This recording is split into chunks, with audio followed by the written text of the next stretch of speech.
কারণ আপনার কুষ্ঠে টাকা ঠাস ঠাস করবে, টাকা না থাকে প্রেম জানালা দিয়ে পলায়, আর টাকা থাকে বলে তুমি কি আনন্দ করে কাপড় দিয়ে দিব, অবাক হওয়ার কিছু নাই, কাপড় দিয়ে দিবে। আমি আমার বউর কাপড় দিয়ে দিচ্ছি, হ্যাঁ আমার বউরা 6 বোন 68 লক্ষ টাকা আছে, বাপমার বাড়ি ধানমন্ডি বাসা বাড়ি করছে, 2টা অ্যাপার্টমেন্ট কিনছে।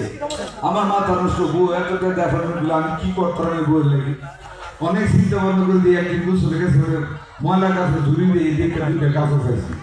আমি গোসল খানে গেলাম, গিয়ে সুন্দর করে কাপড় 2টা ধুইলাম, ধুইয়া আমি গোসল করে এমন ভাবে লাল লাল যাতে আমার বউয়ের সহ করে বারান্দায় না আসি, খাওয়া দাওয়ার পরে বউ বারান্দা গিয়ে এই যে কাপড় আয়া গরো জিগাইতেছে, বুয়া গেল ছুটিতে বিজ্ঞানে আসবো, আমার কাপড় দিল কেনা, আমিও দাঁত চেক করে এসেছি, কেন আমি দিচ্ছি তো তুমি আমার কাপড় দিচ্ছ কেন, ওই 68 লক্ষ টাকার মজুরিটা দিলাম আজকে, ডালার মধ্যে ওই যে খালি দিচ্ছে ভাইয়েরা ব্যাগটা আমাদের মজুরি কাটবো, খালি কাটতি দেই আর কুটির শিল্পের টাকা পাবেন, বিধবা ভাতার টাকা পাবেন, মিল কারখানা করাচ্ছি এলাকায় চাকরি করবেন, মিলের মালিকরা ভাল দিয়া বাড়ি থেকে নেবে, আবার বাড়িতে দেওয়া যাবে, মাসের শেষে মোটা অঙ্কের টাকা পাবেন। প্রাণ কোম্পানির ইন্ডাস্ট্রি করতেছি দৌলতপুর আর হেতেন্দি, আপনাদের সারা কাউকে চাকরি দিতে পারবে না।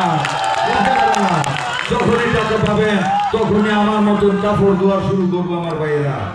আল্লাহ যেন আপনাদের দীর্ঘজীবী করেন।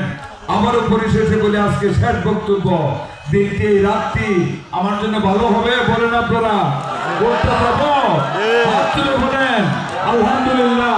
আল্লাহ যেন জয়ের মালা গলায় নিয়ে আপনাদের কাছে আমাকে ফিরিয়ে আনায় ইনশাল্লাহ। আমি যদি পাস করি, মুক্তিযুদ্ধের চেতনাকে সমুন্নত রেখে সকল দল মতকে ভুলে গিয়ে সকল মানুষকে ভ্রাতৃত্বের বন্ধনে আবদ্ধ করে আমার বুকে নতুন করে নেশা